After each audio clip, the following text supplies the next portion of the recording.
Always poor, never bored. Back here again with the promise of the video of the 89 tops card breaking today. It's actually not going to be a box of 89 tops. It's what they would call rack packs. Um, these rack packs would have hung on the shelf, three long, basically like 3 packs of baseball cards in one. And then I've got a jumbo rack pack that has 100 cards in it and also has some of that good chewing gum. But I am not chewing that stuff today. So when we go back to the year 1989, which is when this box comes from, 1989 was a fun year. I turned 11 years old. I played a lot of Little League baseball back in those days. Hence, that's why baseball was my favorite sport at the time. Basketball is now my favorite sport, and I love basketball cards a lot more than baseball cards, but I have got 10 times as many baseball cards as I do basketball cards. Just go figure, that's the way it was. Because when I was young, that's what I loved was baseball. I played baseball all summer long. Me and my friends, that was our favorite sport at the time. Not very good at basketball. Wish I was. My wife was really good at basketball. Of course, she's 6'1", and there's not many women 6'1" or taller. So she was a really good basketball player. But hopefully, I'll have her come on one time when we do some basketball breaking. And she's a big Jason Tatum fan. So if she ever runs across Jason Tatum, I'm in trouble. But when we talk about the year 1989, it was again, like I said, a pretty fun year. It was the last year of the 80s. The number one songs, there were two of them that year that got just a ton of airplay. One of them was Miss You Much by Janet Jackson. I love Janet Jackson. My sister-in-law just went and seen her live again here recently and said that despite her age, she is still beautiful and is still great performing. We'll always miss her brother Michael, regardless of what you think about some of his outside of music issues. One of the greatest music families of all time, and Janet and Michael are just a great duo. She actually, from what I understand, did a Scream duet, which is the song she and Michael did together, and he was up on the video screen while he was doing his part and she done hers. So I was kind of jealous I didn't get to go see that. But yeah, again, Miss You Much by Janet Jackson. The other song that was number one for a very long time was by a British guy, and we all love British singers, right? I mean, Americans have been obsessed with British, music since the Beatles, maybe even before then, but basically since the Beatles. That was the first one. But Phil Collins had a song, and it's my least favorite Phil Collins song, I have to say. It's Another Day in Paradise. Just not a great Phil Collins song, but it stayed at number one for quite a long time in 1989. Also that year, the president was George H.W. Bush. 1 year before Desert Storm and the first Gulf War. Of course, being on the heels of Ronald Reagan. I'm not going to get very political because people will get mad, and I don't want to turn people off left and right. But just yeah, we know how the Gulf War turned out. That wasn't the biggest success in American military history, and it led to a second Gulf War, which was even worse. But it's enough about that. And my favorite part of 1989 was the biggest movie of that year was the original Batman movie. Now, not totally the original one. There was one with West back in the day. It was like in the 60s.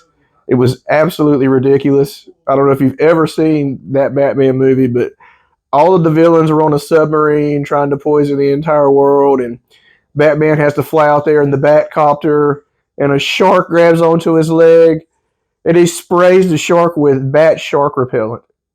I mean, Adam West and those Batman shows in that movie were pretty ridiculous, but I loved them. I mean, if you were a kid, back in the early 80s, that's the Batman that you had to watch until 1989. And that Batman movie with Michael Keaton, who just recently brought his version of Batman back, but I refused to go see the Flash movie because of Ezra Miller. I mean, I'm not giving him $1 of my money. It's just the way it is. But Michael Keaton was great as Batman. Best part of that movie for me, well, two of the really great parts of that movie for me was First of all, the Prince song "Bat Dance." I had the cassette single, and I used to make my mom play that song over and over and over again in the car until she probably wanted to throw the cassette single out of the car. But Prince was huge at that time as well. And the other great part of that movie, probably the best, and Jack Nicholson as the Joker. His version of the Joker was maybe the best one. I know I'm going to catch a lot of flack for that. Joaquin Phoenix was great, and then of course Heath Ledger was just iconic. But I think Heath Ledger's Joker was was so dark and um, I don't know. Sometimes it didn't feel like 100% the Joker. More of like this just crazy dark villain. But he won an Academy Award, did a great job.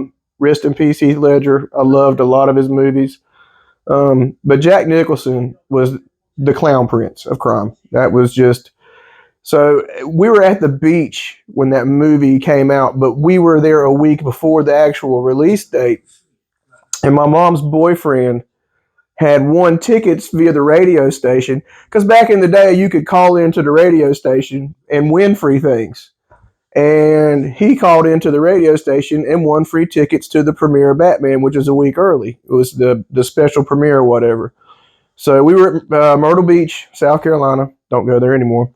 But it was awesome. The place was full. I mean, like there was no seats in that theater. Everybody, I mean, they were giving away, like movie memorabilia. Of course, I didn't win any. I'd still have it. But we got to see that movie. Me and my brother got to see that movie before any of our friends. And we came back from the beach just like, oh, you've got to go see this movie. It's so great. It's so good. And so again, that was kind of like 1989, summed up just a little bit, just a few little things to talk about there. And now we're going to get into the actual baseball part of this. And 1989 was a good year for baseball. The 1989 World Series, one of the most remembered of all time for probably one of the worst reasons. During Game 3, which I was watching, because at the time I was an Oakland A's fan. I loved Jose Canseco and Mark McGwire. They were, two of my favorite players at that time. That was before the steroid era, of course, or at least before we knew that everybody was taking steroids. But during Game 3, you're watching it on TV, and then all of a sudden, basically goes blank. On the East Coast, we had no idea initially what was going on. Well, there was no internet. Nothing like that. So it took a little bit to come back from the news break, and we found out there was an earthquake in San Francisco because the A's were playing the San Francisco Giants that year for the World Series. And it was just, crazy. Like, somebody going up to bat and just all of a sudden an earthquake occurs and there's thousands of people there at the game. And you just imagine the fear, and not only the people there watching the game, but the players themselves, especially if you were in a dugout, which is pretty much underground. That had to be probably one of the scariest situations of a lot of their lives. Oakland went on to win the World Series that year, 4-0. Really, San Francisco was outmatched. I will say this: Oakland should have that should have been a repeat in '89, because in 1988, this guy right here, Mr. Kirk Gibson, came off the bench limping, hobbled, kind of like the guy from The Natural, Roy Hobbs, like he'd been shot, and hit one of the most iconic home runs in World Series history. And the momentum from that pretty much propelled the Dodgers at that time over the A's, who the A's were a superior team. They honestly were. But of course, like I said, Kirk Gibson hit that home run, and it was over from there on out. But the A's did come back, and of course in '89 won it. The the National League MVP, played for the San Francisco Giants that year, had one of his best seasons ever, breakout season. And these are '89 top cards I'm showing you right now. And it was Mr. Kevin Mitchell. Now, Kevin Mitchell that year hit 42 home runs and 125 RBIs. That's a great season by any standard. It doesn't matter what year you're talking about. Just a great, great player. The league batting average leader, Mr. Kirby Puckett, one of my favorite players. Kirby sadly no longer with us. The great Minnesota Twins player. I was a Braves fan, and he broke Braves fans' hearts, and I'm sure we'll get to that one day, and I'll have to talk about it. One of the best pitchers that year in 1989, Nolan Ryan. I mean, the dude was like 100 years old, wasn't he? 11.3 strikeouts per 9 innings at 105 years old. Nolan Ryan had a bionic arm. He was throwing no hitters, I think, into the 90s. One of the greatest players of all time, one of the most iconic players of all time. Now, the leader in stolen bases that year was Ricky Henderson. Have not found that Ricky Henderson 1989 tops. So that one's on the list. And the best pitcher that year in the AL, I think they were in the American League then. No, they were in the National League before they switched to AL. One of the two. Anyway, it was Brett Saberhagen. He went 23-6 that season. Nobody else, I think, had more than 16 wins. So he was very dominant. And if you know of Brett Saberhagen, if you know the name, you know how good he was during the 80s. And the MVP for the American League didn't come from the Oakland A's. The MVP for the American League was Mr. Robin Yount, another great baseball player from the 80s. And don't have that card either. So Ricky Henderson, Brett Saberhagen, Robin Yount, Bo Jackson, and what I'm thinking is probably the number one Holy Grail card that we're looking for today. If we can find it out of these cards that I've got. I think I've got about 200 cards we're going to go through out of Rack Packs. Is Randy Johnson. One of the greatest pitchers in baseball history, one of the greatest strikeout artists in history. A lot of people will remember him for later on in his career when he played with the Diamondbacks, and he and Kurt Schilling beat the Yankees in the World Series, the unbeatable Yankees. Those two just pitched so great in that series. But hopefully we can find his rookie card. If we find his rookie card and it's in great condition, that might be one that goes off to be graded. So I'm going to push pause, try to get this set up ready. It's the first time I've done this, guys, so just remember, be a little bit kind, if you want to, or not. Hate on me if you want to, because I'm going to hate on some of these players, because some of these guys, I'm not going to front y'all. When you talk about back in the 80s and early 90s baseball players, some of these dudes look like they were sitting around drinking beer and smoking cigarettes in the dugout before they actually went out to hit, or they were a bouncer at a bar as their part-time job. Not the chiseled athletes we think of today who hit the gym every single day and eat these specialized diets. No, these were not those kind of athletes. So again, we might hate on a few of those guys. We're not going to be mean. Well, maybe we'll be a little bit mean, but yeah. So again, there's a few cards we are looking for, but I mainly want to find the Bo Jackson card. I don't think we're going to, out of what I've got and what I've already looked through. That's okay. If we find the Randy Johnson, though, that's basically the most expensive card, I think, out of the entire set. So I'm going to hit pause, get the station set up, and see what we can do. Okay, we're back. Now, what I'm showing you at the moment is a 2023 Topps Series 2 Rack Pack. These come off of the rack I got this one at Target. Walmart has them as well. I think Fanatics, a lot of other places. Anywhere that sells sports cards right now, they sell these cards. This is 36 cards in a pack. It says here that, you can find autograph and relic cards and yada, yada. Well, I've opened a few of these and I haven't really found much anything worth money, to be quite honest with you. Again, I think they incentivize today when you're buying the new cards to buy the bigger boxes that cost much more money, and that's where the nicer cards are, the cards that are worth more money tend to be. But don't guarantee me. I mean, you could pull an autographed, Aaron Judge out of this pack, but I would not put the odds at that of being very high. You are guaranteed a couple of special cards out of these, but pretty much that's it. Again, it just goes back to me. Pretty much 30 of the cards in this pack are totally worthless. Then you might have 3 that are worth maybe 50 cents, and then 3 that are worth, anywhere between $2 and $6, just depending on who's buying it and who's selling it. So that's just going to give you an example of what modern day Rack Pack looks like. And some that I've opened, like I said, this one's been opened. I didn't really find anything in it, so there's no cards of consequence really to show. But now we're going to go to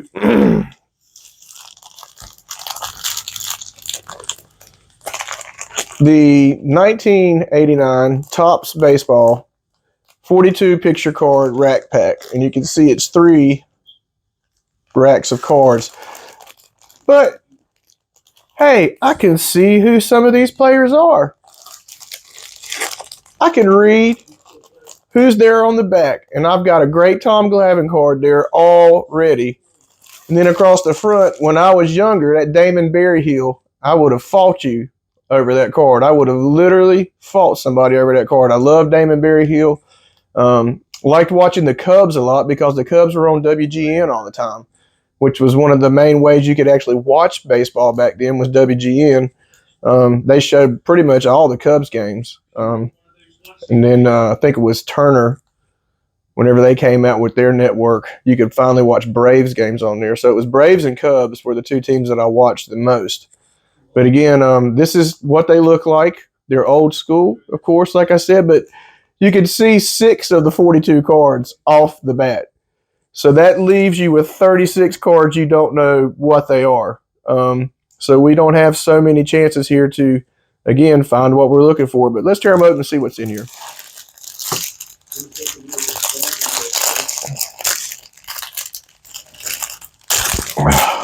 Easy to get into. And the first rack, team leader. No. Oh, there's a Gary Sheffield rookie. That's a great card right there. Sheffield, one of the better players back in the day. He ended up finishing his career, I want to say, with the Yankees. I know he played for the Yankees for a while. But we're going to set him to the side. That's a good card. Ken Oberkfell. This dude really smiled with that in his mouth for his baseball card, the braces. I mean, come on, dog. Another leader's card. Frank Viola, great pitcher. Not the best looking guy. Danny Cox. Oh, Sparky Anderson, one of the iconic managers. I think he managed Detroit for 225 years. He may still be managing Detroit right now, and when the apocalypse occurs, he'll probably be managing them then. Mike Witt, good pitcher, and Mike Campbell, another good pitcher. No, I don't know if he was a pitcher or not, but I know the card's worth a few dollars. I've looked into the value of these cards already. All right, the second rack, of course, is the Berryhill rookie. I know it's probably not worth a lot of money. He didn't have a great career, but I love that card. That'll be going into my personal collection. That's Gardner. Oh, man. Argenis Salazar, one of the guys I used to watch on TV quite a bit. Joe Morgan. Now, there's another iconic manager. And to be honest with you, these manager cards are worth a couple dollars out of these packs. You would think that they weren't worth any money at all, but they're actually worth $1 or $2. And they've got the team checklist on the back. Now, there's an error card with Jim Leland, the manager of the Pittsburgh Pirates. On the back of his error card actually has Randy Johnson, the guy we're looking for, one of the Holy Grails we're looking for, his stats on the back of it. But I do not have that error card. It's extremely rare. And if you were to find it, you'd have a couple of dollars in your pocket over it. Todd Burns, we're going to set him to the side because we're going to talk about the A's here shortly. Juan Nieves, that was another good pitcher. Oh, and look at Don Baylor. Now, this is what I'm talking about. Now, I'm not dogging Don Baylor out. Great player. But does Don Baylor not look like he just ate about 10 cheeseburgers before he had his card picture took? Or he's actually, I don't know if he's getting ready to go in the game, in the batter's box, or if he's just kind of hanging out. But this is the kind of athlete baseball player that was great back in the day. Hilarious. Glenn Hubbard, another A. Almost got that whole collection. And then this Tom Glavine card, one of the best Brave pitchers of all time, went on to pitch with the Mets as well. Threw a great circle change. Never threw 100 miles an hour, but could induce ground balls all day. Him and Greg Maddux and John Schmaltz, the three of them formed probably the best 1, 2, 3 as far as pitching rotations go in baseball for years for the Braves. And the final rack out of this one, I know, still hoping for something big here. I mean, not that those other cards aren't good. I mean, they're mint condition too. I mean, these cards, I'm telling you, I got these from a guy that was a big-time collector. He was going into long-term care, and these cards have basically haven't seen the light of day since 1989 when they went into a box. So the pictures are great. The corners are all great on these cards. You really couldn't ask for nicer cards that are 34 years old, going on 35. And of course, Ozzie Smith's All-Star card, that's worth $1 or $2, I'm thinking. Another great player. Doyle. If you name your kid Doyle, you're not my friend. I mean, seriously. Right, guys. As you can imagine, we're near the strikes now. The loudest bang we ever. And there he is, folks. The fraudster himself. Mr. Dirt, Lenny Dykstra. This guy, after his career, if you don't know anything about it, do a little Google search on it, on the people that he defrauded and the amount of money that he stole and took from people. I mean, loved Lenny Dykstra as a player. Always thought he was so gritty, and the way that he played baseball just reminded you of like the way you wanted to play baseball. Just didn't matter how much dirt you got on you or what went down. But this guy right here, no longer a good person. Another manager card. Manny Lee, really, really good player. I like that guy a lot. This would have been a card I would have loved to have had back in the day and kept, and we'll keep it now.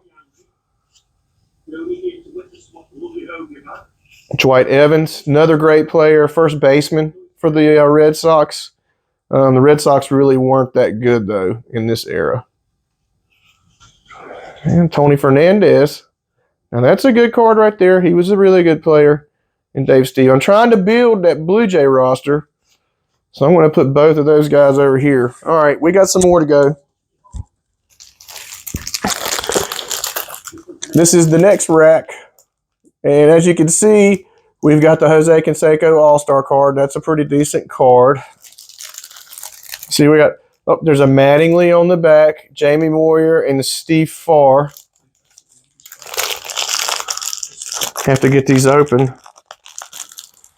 I don't want y'all to think that I'm not opening them on the camera. So and I know my arm is really shiny. It's because I've got a lot of I use this stuff called Hustle Butter.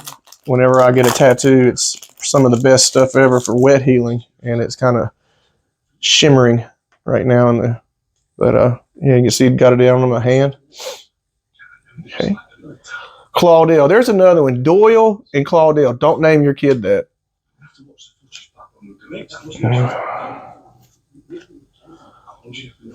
And there's the Rock Reigns. One of the best names in baseball history, Rock Reigns. I'm setting that to the side. So I've almost got my Expo set. Oh, Mr. John Crook. That's another guy right there that you're all like, this person's a professional athlete. I mean, he literally looks like he eats 10 hot dogs a day and drinks 10 sodas a day and then washes it down with beer. But one of the best baseball players of all time. Another manager card. Big George Bell. Great, great hitter. Loved watching that guy play. There's Claudel again. Too much of that in here, man. I mean, and there's the one thing I will say about this series particularly is it seems to be you'll get a ton of the same cards in the same pack. It's weird. I guess it's just the way they maybe used to have their machines calibrated, something along like that. But yeah, and you saw it right there. I mean, there was multiples of just guys that I don't even remember back in the day. Okay. All right, so set these commons a little bit over here. Melito, Kent Herbeck. Now there's a guy Then I remember thinking he was pretty darn good. I liked him. Played with Kirby. Rick Shue, another pitcher that was pretty good. Bob Boone. Mickey Hatcher was a good player. Mitten. Alan Ash. Now there's the Kirby Puckett card. Been looking for that one. I have the All-Star, but this is the common card. So now I've got, I think, both the Kirbys, unless there was a third one. I can't remember for sure. But again, Hall of Famer, R.I.P. Kirby Puckett. Mike Boddicker, decent. Davey Martinez, another decent player. And I'm trying, like I said, to build the Expos set. We'll see if it happens. Ah, there's another Greg Maddux. I got one of these. This dude was phenomenal. Pitched for a long time. Again, not a guy that threw 100 miles an hour, but the ball, if you ever watched Greg Maddux pitch, the natural movement on the ball when he would throw it was just insane. That's why he was around for so long. Him and Glavine and Schmaltz. You know, Schmaltz was the fireball guy. Maddux and Glavine were the other two guys that just would induce ground balls. That's why it was so hard to score on those Braves teams when they had those three guys pitching. But, of course, when Maddux was with the Cubs, he threw a little bit harder back in those days and was a great player. But I'm glad he ended up on the Braves. But I got to watch pretty much his whole career, like I said, because of WGN and then Turner.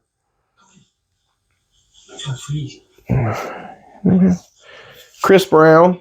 Now, this is not the Chris Brown that was mean to Rihanna. Thank goodness, because that dude, can't stand him. And Steve Farr. All right, one more pack to go in this rack, and we know Don Mattingly's All-Star card's there, which is a good card, not a great card. Probably worth $1 or $2. And they always make the last one kind of difficult to get into. All right. Like I said, we talked about Mattingly, so that one will go here. Booker was a good player. No. Morris, Dotson, Steve Shields, guy I used to like. Another manager card, R.J. Reynolds. And I don't think that's the tobacco person, by the way, but somehow named after him. I know there's a Reynolds High School in Winston. I used to be a sports journalist. Well, I guess you could consider me one now. I have my degree in it, but R.J. Reynolds High School was over in Winston-Salem, North Carolina. I used to do games over there, football, basketball, baseball. But, yeah. Doug DeCenzo. That was a great Cubs player at the time. Again, like I said, got to see a lot of their games. Oh, man. Well, and then there's the Jose Canseco All-Star card. I think this was the year he was dating Madonna, to be honest with you. I remember he was dating her, and it wasn't like a long relationship, but I think it was around this time. And his career kind of tanked after Madonna broke up with him. Maybe she's like Erykah Badu. Whenever, somebody starts dating her, like they suck all the good out of that person, kind of like a voodoo type priestess kind of thing. But anyway, this is a pretty good card, and I've got his other card over here that's actually worth a little bit more. We're going to talk about that in a few minutes.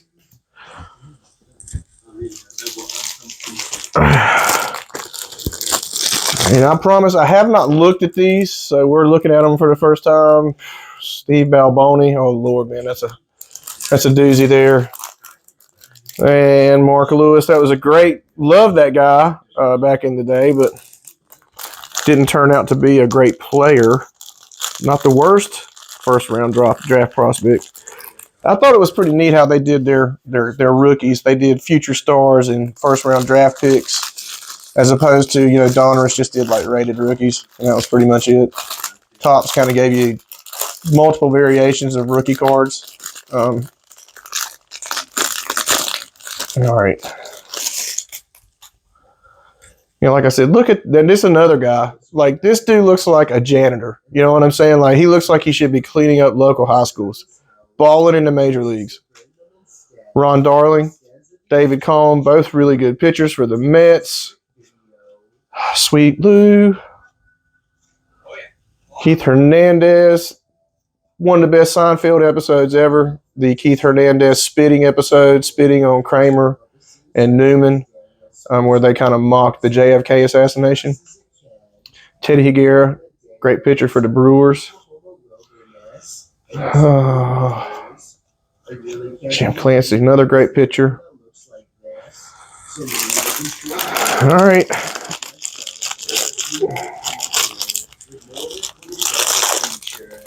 Kind of getting down to it. I got one monster pack after this.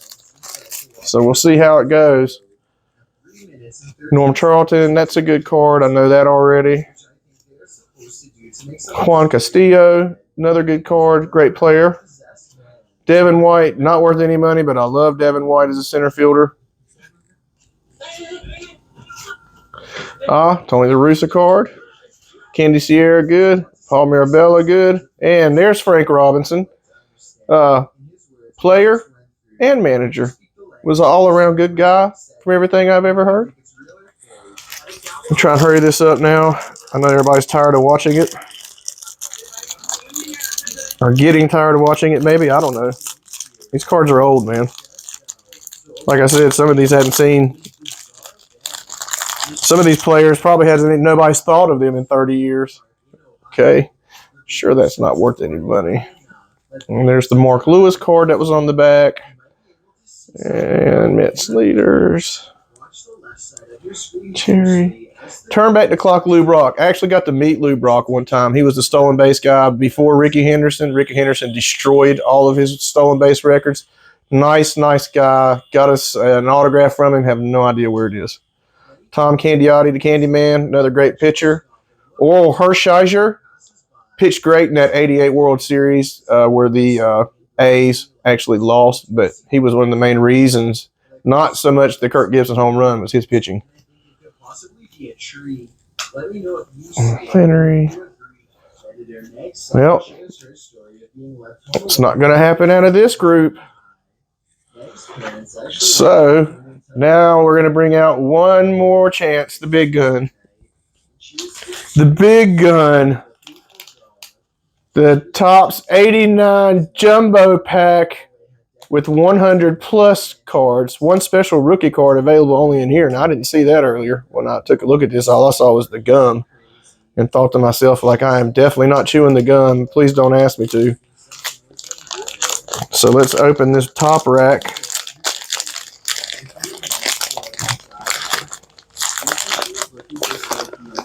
Oh, well. And see, it had to be on. There's the gum, by the way. I don't know if any of y'all ever ate this crap, but it was absolutely horrible, and it's probably 30 years old. It's probably toxic. It could kill me, so I'm not going to eat it. I have a lot to do today after this.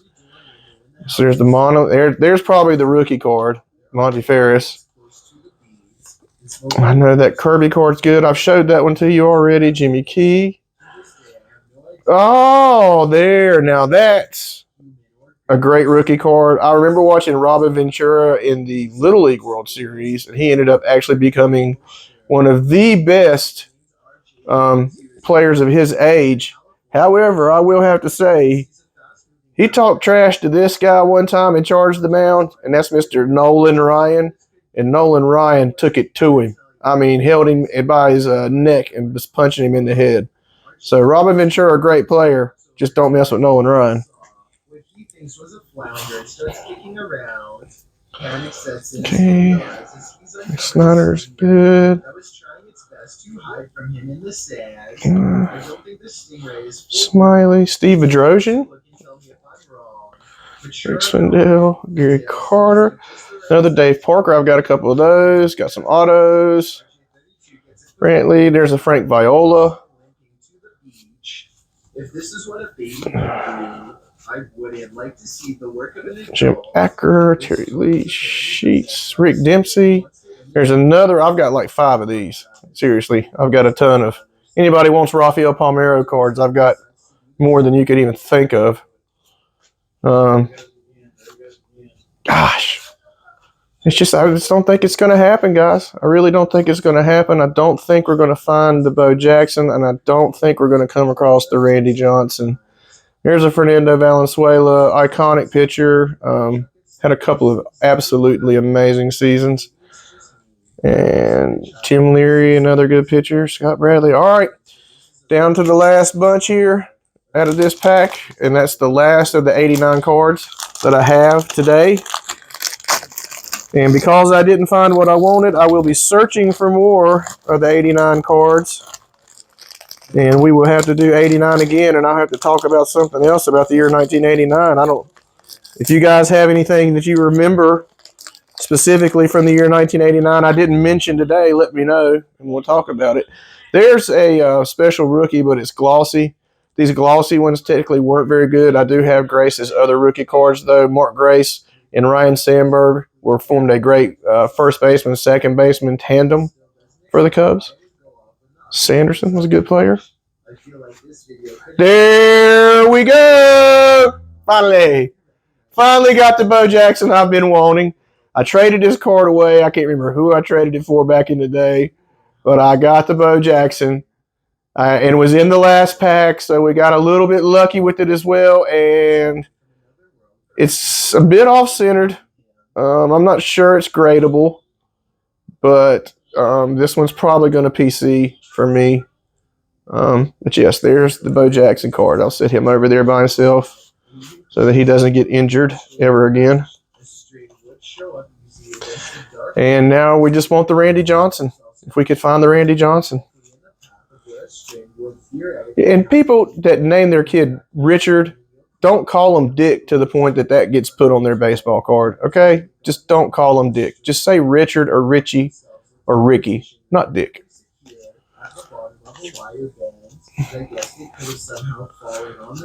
There. Remember I spoke about Alan Trammell? If you're an Alan Trammell fan, I have quite a few Alan Trammell cards. Oh, the straw that stirs the drink. And another strawberry card. Ramon was a great pitcher. Santana. It's a record breaker card. It's a good one. Wally Joyner, really good player. Loved watching him play. First baseman. Luis Aquino. Some people in the comments are saying that piranhas won't chomp unless they smell red in the water, but I was under the impression that they tend to go after almost anything on sight. Maybe these ones are on a well-timed feeding schedule and are therefore simply manager card.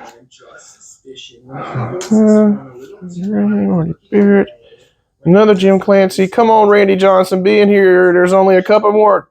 Got that one already. Walt Weiss. Loved watching this dude play. Shortstop for the A's. Tracy Jones, Charlie Brown. Well, it's not going to happen today. No Randy Johnson rookie today. But I got the Bo Jackson card I wanted, so I'm pretty happy out of the whole bunch. This video's going on a little longer than I wanted it to, but that was a lot of cards to open. Trust me, had I opened all the packs I had, you'd have been here until 6, 7 o'clock the next morning. Hope you enjoyed the video. Like, subscribe, comment if you want to. If you don't want to, that's all good. Just watch the video. That's all I care about. And like I said, man, always poor, never bored.